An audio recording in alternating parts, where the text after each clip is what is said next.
હવે મિત્રો આપણે આગળ વૃદ્ધિ વિશે જોયું ત્યારે વૃદ્ધિ વિશેના જે કોન્સેપ્ટનો અભ્યાસ કર્યો હતો કે કોષ વિભાજન દ્વારા કોષોનો સમૂહ રચાવાથી તેમાંથી કેવી રીતે અંગોની રચના થાય છે અને પૂરેપૂરા સજીવ શરીરના દેહમાં વધારો થાય છે. તો હવે મિત્રો આપણે આકૃતિ દ્વારા તે સમજીશું. તો સૌપ્રથમ આપણે જોઈએ કે આ એક કોષ છે, તેમાં કોષ વિભાજનની પ્રક્રિયા દ્વારા વધારે કોષોનો સમૂહ રચાય છે. હવે મિત્રો આપણે જોઈશું કે આ જે આખો તમે જે કોષોનો સમૂહ જોઈ શકો છો તે મિત્રો કોષ વિભાજનની પ્રક્રિયા થવાથી બન્યો છે. એટલે કે પહેલા એક કોષ હતો અને તેનું વિભાજન થવાથી મોટા કોષોનો સમૂહ રચાય છે. તે મિત્રો તમે આકૃતિ દ્વારા જોઈ શકો છો કે કોષનો મોટો સમૂહ અસ્તિત્વમાં આવે છે.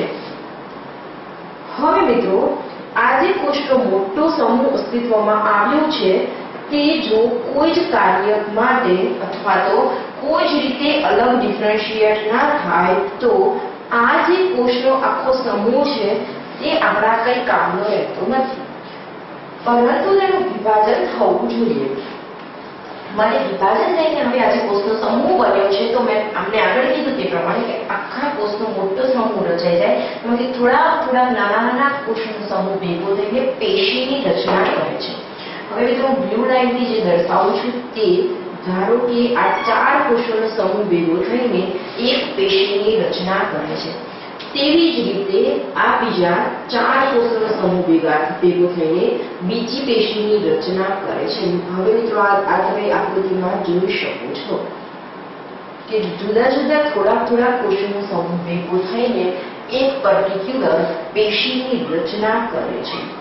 હવે મિત્રો તમે સવાલ એ થાય કે કોષોનો મોટો સમૂહ બની ગયો તો આપણે એવું વિચાર્યું કે કોષોનો જે મોટો સમૂહ બની ગયો છે તેમાંથી પેશીઓ બનવી જોઈએ, એટલે કે તેનો અલગ અલગ સમૂહ બન્યો.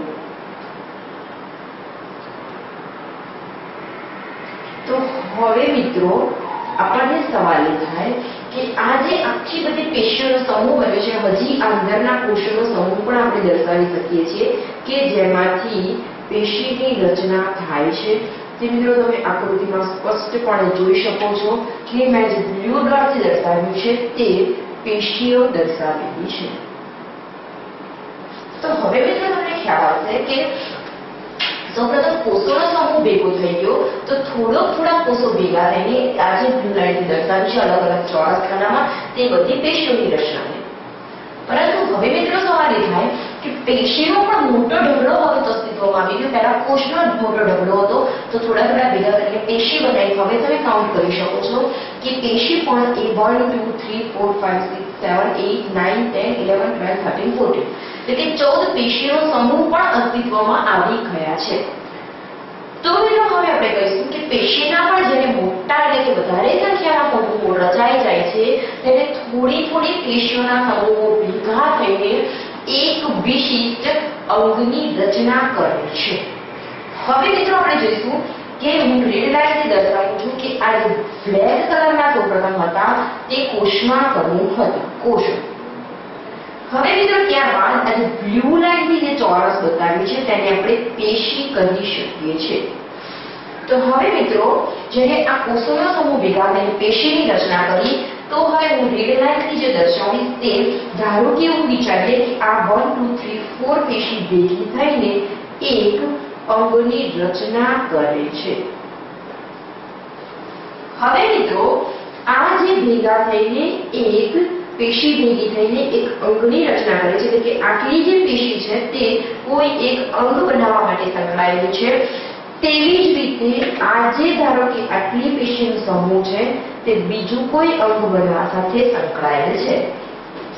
આ ઉપરાંત આટલો જે પેશીનો સમૂહ છે તે બીજું કોઈ અંગ રચવા સાથે સંકળાયેલ છે અને આ જે પેશીનો સમૂહ છે તે બીજું કોઈ અંગ રચવા સાથે સંકળાયેલ છે.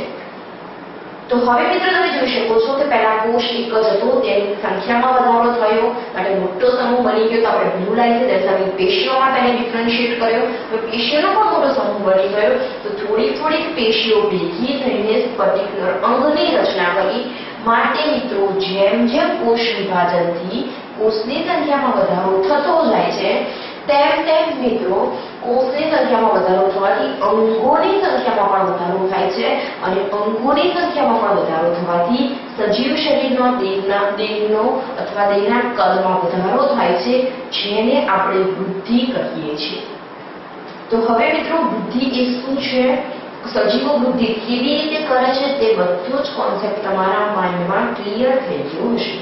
હવે મિત્રો હું તમને એક વાત જણાવી દઉં કે વનસ્પતિનો જે દેહ છે તે જીવન પર્યંત વૃદ્ધિ કરતો રહે છે।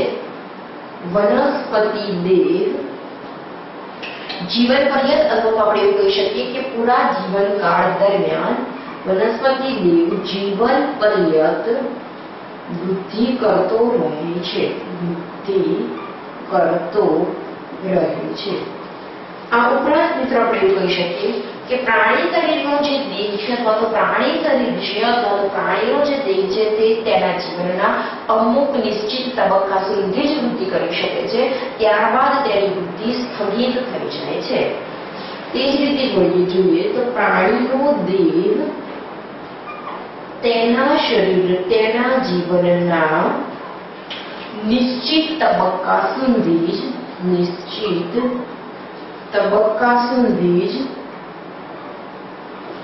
વૃદ્ધિ કરી શકે છે।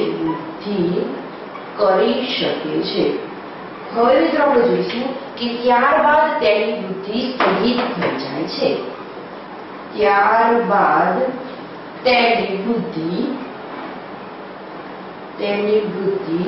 સ્થગિત થઈ જાય છે।